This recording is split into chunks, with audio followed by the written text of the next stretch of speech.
रेशमपुर नाम का एक गांव था जिसमें नवनाथ और रमा रहते थे। एक दिन शहर से उनकी पोती रूही गांव में छुट्टियों के चलते कुछ दिन रहने आती है। एक दिन नवनाथ अपनी पोती को गांव के मेले में ले जाते हैं, जहां पर रूही कठपुतली वाले का खेल देखने की जिद करती है। अरे वाह दादाजी, दादाजी वो देखो, वहाँ पर पपेट शो चल रहा है। मैंने इसके बारे में किताबों में ही पढ़ा है। आज मुझे इसे रियल में देखना है दादाजी। अरे रूही बिटिया, वो कठपुतली वाला है और उसका तमाशा चल रहा है। चलो, अगर तुम्हें उसका खेल देखने की इतनी ही इच्छा है तो हम दोनों साथ में जाकर देखेंगे। बचपन में मुझे भी कठपुतली का नाच देखना बड़ा पसंद था। ऐसी बात है क्या दादाजी? फिर तो और मजा आएगा। ये रूही और नवनाथ वो कठपुतली का नाच देखने जाते हैं और रूही खूब मजे लेती है और खुश होती है।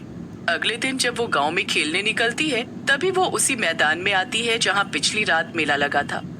आज वो मैदान एकदम सुनसान सन्नाटे से भरा हुआ था, मानो कल उसमें जान थी और आज वो बेजान हो चुका हो। कल ये मैदान कितना जगमगा रहा था और आज कितना खाली और सुनसान हो गया है। अरे वो तो एक कठपुतली है। रूही को उस मैदान में एक कठपुतली जमीन पर पड़ी हुई दिखाई देती है। वो उसे उठाकर देखती है और बहुत खुश होती है। वाह, ये कठपुतली तो मेरी डॉल से भी ज्यादा सुंदर है। कल मुझे उस कठपुतली वाले अंकल से एक कठपुतली लेने का मन था, लेकिन मैं उस भीड़ में उनसे नहीं मांग पाई। लेकिन अब मुझे कठपुतली मिल चुकी है और अब मैं इसे अपने साथ ही रखूंगी हर वक्त। रूही बड़े ही प्यार से उस कठपुतली को घर पर ले आती है और अपने पास ही रखती है। अरे रूही बिटिया, अब खाना खाते समय तो इसे बगल में रखो। कब तक इसे अपनी गोदी में लेकर घूमती रहोगी लाडो? दादी जी, ये मेरी जान बन चुकी है। मुझे ये बहुत पसंद है और अब मैं इसे खाना खिलाऊंगी। खाएगी ना तू चिंकी? चिंकी? ये चिंकी कौन है बिटिया रानी? चिंकी इसका नाम है, मैंने रखा है दादाजी। लेकिन उस रात जब रमा को अचानक से प्यास लगती है, तब वो पानी पीने उठती है और देखती है कि रूही की लाई हुई कठपुतली कमरे में चल फिर रही है। और ये सब देखकर रमा के होश उड़ जाते हैं। ये क्या, ये कैसे हो सकता है? इसका मतलब ये कठपुतली कोई साधारण कठपुतली नहीं है। नहीं, तुमने मुझे मेरे रूप में देख लिया।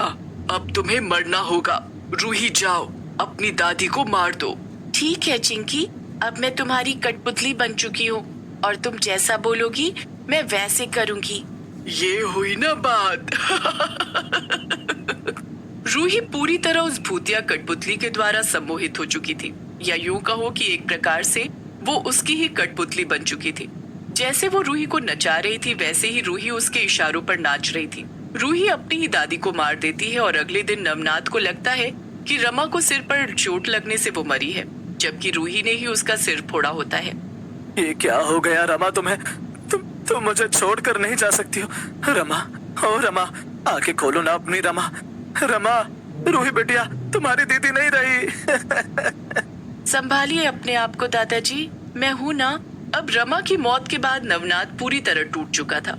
वो ना तो कुछ ठीक से खाता न ठीक से पीता, जिस कारण उसकी तबीयत भी खराब सी रहने लगती है। एक दिन जब वो घर की सफाई करके कठपुतली चिंकी को दूसरे कमरे में रखता है, तब वो बाद में देखता है कि वो फिर से उसी कमरे में वापस रखी हुई है जहाँ से उसने उसे उठाया था।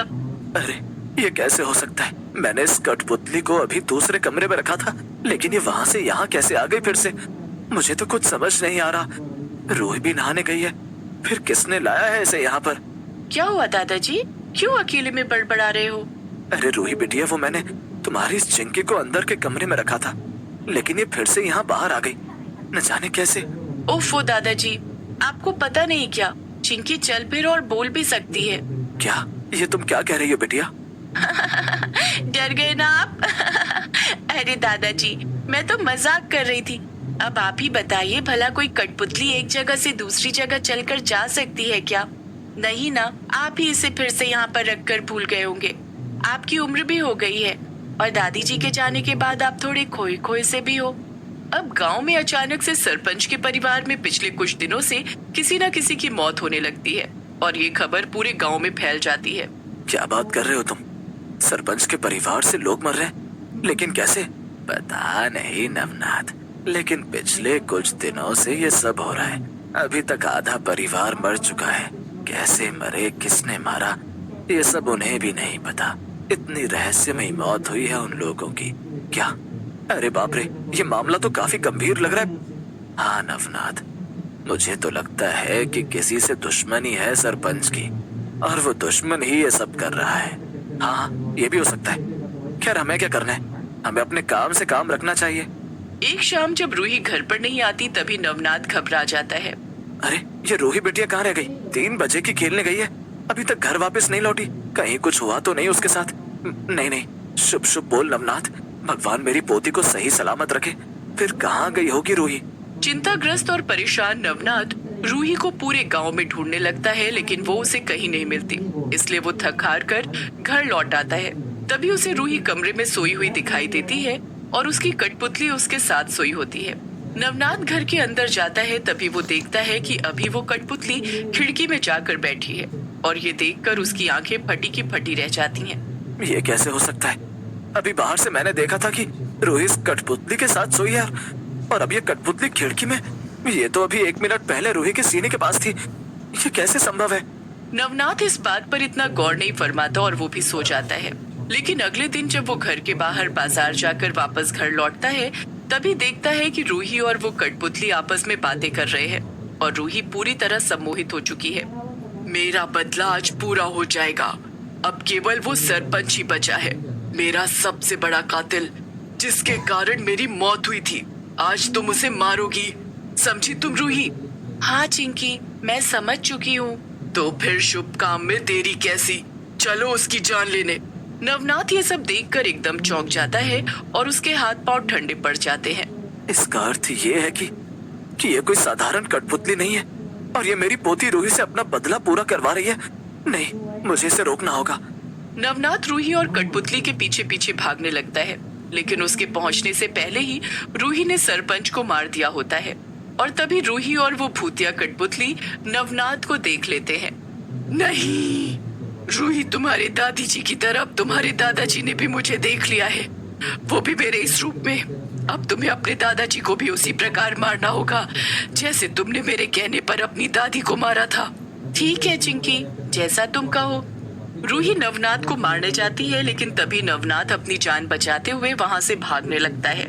रुक जाओ, तुम बचकर नहीं निकल सकते, तुम्हें आज मरना ही होगा नवनाथ। नवनाथ भागते भागते एक पेड़ पर चढ़ जाता है और रूही आगे निकल जाती है। रूही और भूतिया कठपुतली नवनाथ को ढूंढ नहीं पाते। बाल बाल बच गया मैं, लेकिन अब मुझे चौकन्ना रहकर जल्दी से बाबा जी के पास जाना होगा। वही अब मुझे इस दुविधा से बाहर निकाल सकते हैं। नवनाथ बाबा के पास जाता है और बाबा को सब कुछ बता देता है। तभी बाबा उसे सारी सच्चाई बताते हैं। जितना तुमने मुझे बताया उसके मुताबिक सारी जांच मैंने कर ली है, और मुझे सब पता चल चुका है नवनाथ। क्या पता चल चुका है बाबा जी, बताइए ना। ये बात कई सालों पहले की है। हमारे गांव में एक छोटी लड़की थी जिसने सरपंच और उसके परिवार वालों को सोने और हीरे की तस्करी करते हुए पकड़ लिया। और तभी उस लड़की को ये भी पता चला कि सरपंच ने ही उसके माता पिता को मारकर उनके पैसे लिए हैं। फिर वो लड़की जाकर पूरे गांव को ये सब ना बताए, इसीलिए सरपंच और उसके परिवार ने उस लड़की को मार दिया। लेकिन उस लड़की के मरने के बाद उसकी आत्मा उसके साथ हमेशा रहने वाली कठपुतली में कैद हो गई, और उसी कठपुतली को तुम्हारी पोती रूही मेले के मैदान से उठा लाई। क्या? हाँ नवनाथ, और अब उस कठपुतली ने रूही को अपनी कठपुतली बना दिया है, और वो रूही को सम्मोहित करके उसके जरिए अपना बदला ले चुकी है। और अब वो रूही के साथ रहकर ही सारे इंसानों को भी परेशान करेगी। तुम्हारी बीवी रमा ने कठपुतली को बोलते हुए देख लिया था, इसीलिए कठपुतली के आदेश को सुनकर रूही ने रमा की जान ले ली, और अब वो तुम्हारी भी लेगी, क्योंकि तुमने भी उस कठपुतली को उसके भूतिया रूप में देख लिया है। क्या? नहीं नहीं, ऐसा नहीं हो सकता। कुछ तो उपाय बताइए बाबा जी, मुझे खुद को और अपनी पोती को उस भूतिया कठपुतली के जाल से बाहर निकलना है। उसके लिए मात्र एक उपाय है कि तुम शिव जी के भभूत को अपने माथे पर लगा लो और रात भर उनका नाम जपो, जिसके बाद तुम पर कोई बुरी शक्ति वार नहीं कर पाएगी। क्या? सच में? नवनाथ ने वही किया जो बाबा ने कहा, और अगले दिन जब वो घर गया तभी रूही उस पर वार करने आई, लेकिन वो उस पर वार ही नहीं कर सकी, और बदले में वो भूतिया कठपुतली ही जलने लगी और सम्मोहित हुई रूही अब इतने दिनों बाद अपने होश में लौट आई। छोड़ूंगी नहीं, मैं तुम्हें नहीं छोड़ूंगी। रूही और नवनाथ दोनों उस दिन के बाद गांव छोड़कर शहर चले जाते हैं।